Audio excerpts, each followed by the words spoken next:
Okay, now we're going to take the same scenario that we talked about last time, and just to go over it again, let's see if I can get this to scroll down.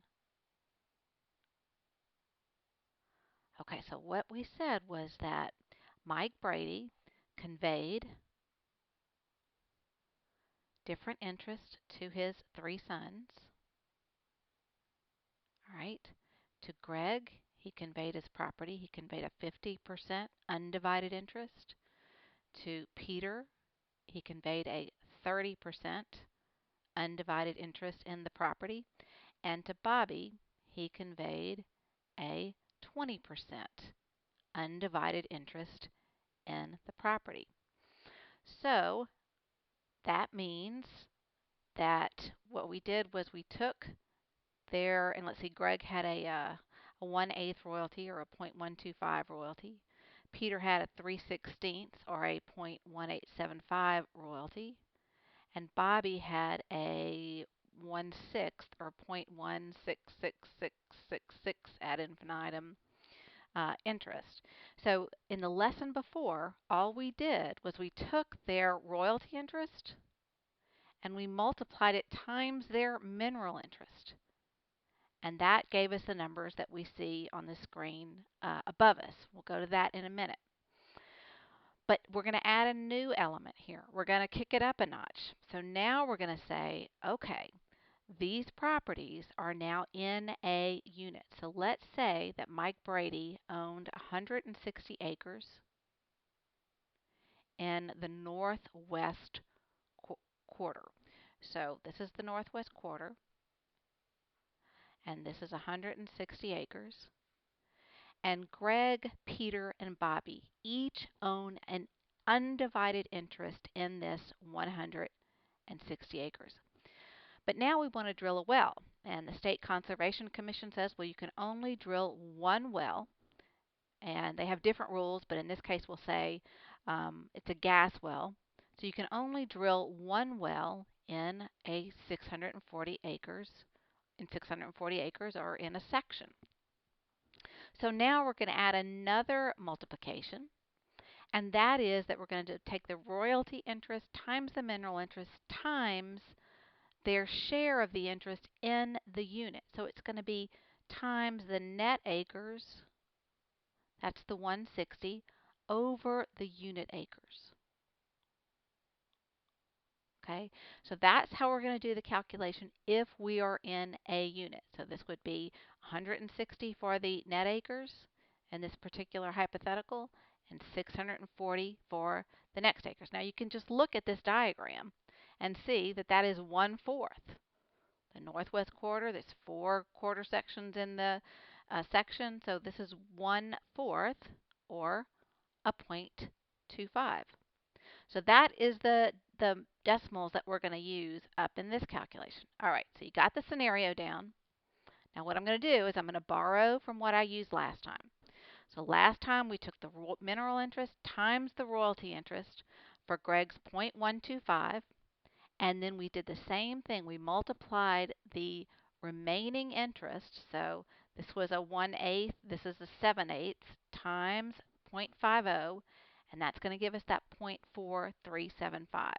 So the mineral interest, which is 0.5, times the royalty interest, which is 0.125, and we know that that answer is 0.0625. And now all we're going to do is multiply that 0.0625 by 25. And I'm going to borrow my Excel spreadsheet here so you can see how this calculation works. I'm going to do my equal signs, 0.0625, and now I'm going to do times, which is the asterisk, times 0.25, and that number is going to be 0.015625. So that means Greg's net revenue interest in the unit is, oh, I lost it, 0.015625.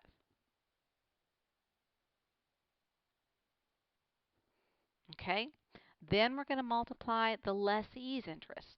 This is 0.5 of their 7/8, which is 0.4375. So we're going to say 0.4375 times, again, 0.25, representing 160 over 640. And that is going to give us, let's see if I can do this right this time, equal 0.4375 times 0.25. And that's going to give us 0.109375. So this is going to be 0.109375. Okay, so that's all we're doing. All right, so now let's do it for Peter. Same thing. Last time in the last lesson, what we did was we took his mineral interest times his royalty interest of 3/16, and that gave us this 0.05625. Then we took the 13/16, that was the working interest, and multiplied that times this 30% interest that Mike Brady gave him, and that gave us a 0.24375 interest. So now all we're going to do is take those numbers, that 0.05625, and we're going to multiply that times this 25%, 160 over 640. So let's look at that. That's going to be equal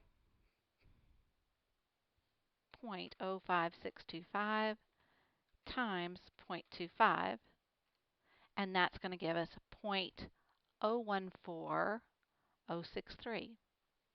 So that's going to be 0.014063. Let's erase this so we don't get confused. All right, and now we're going to do the same thing for the lessee's interest. Okay, so that's going to be a 0.24375 times 0.25, and that's going to give us, let's see, equal 0.24375 times 0.25, and that's going to be a 0.060938.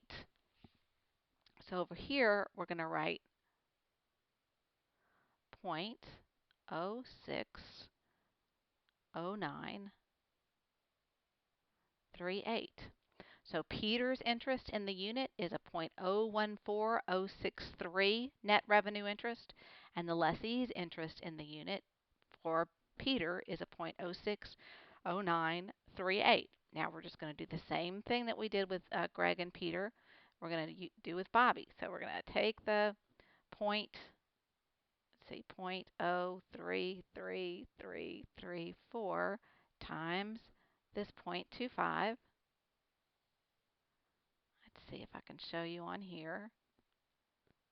So all we're doing is we're taking this number here, this 0.03334 times 0.25. Oh, forgot to put my equal sign. Equals. Oh, sorry. Let's see if we can get it. Equal. Try it again. Can I clear that? There. Equal 0.03334 times 0.25, and that's going to give me a 0.0083334 for Bobby's share. So let's write that in there. So Bobby's net revenue interest is going to be a 0.0083334. And then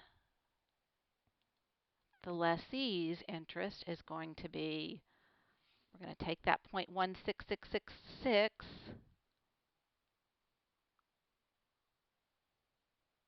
and so on, and we're going to multiply that times 0.25, and that's going to give us for Bobby equal 0.166666 times 0.25, and that's going to give me a 0.041667. So now what we're going to do is, I want to show you how we're going to check ourselves. We're going to sum this, and that's going to be 0.125. And that's the same thing as if we take this 0.5 and multiply it times the 1/4. So if we took 0.5 times 0.25, that's going to give me the same number. So that's how you check your work there. Okay, same thing here. If I took this number equal 0.3 times 0.25, that is also going to give me a 0.0075. Okay, now let's see if this one's going to come out right. Okay, that's going to be a 0.05. So then if we want to take the working interest and multiply that times 0.25, that's going to give us the same result. So that's how you check your work. Very, very simple. Nothing complicated about this at all. If you have a logical mind, you're going to be able to do this kind of work. So just take your time and think it through. And I look forward to talking to you in the next lesson.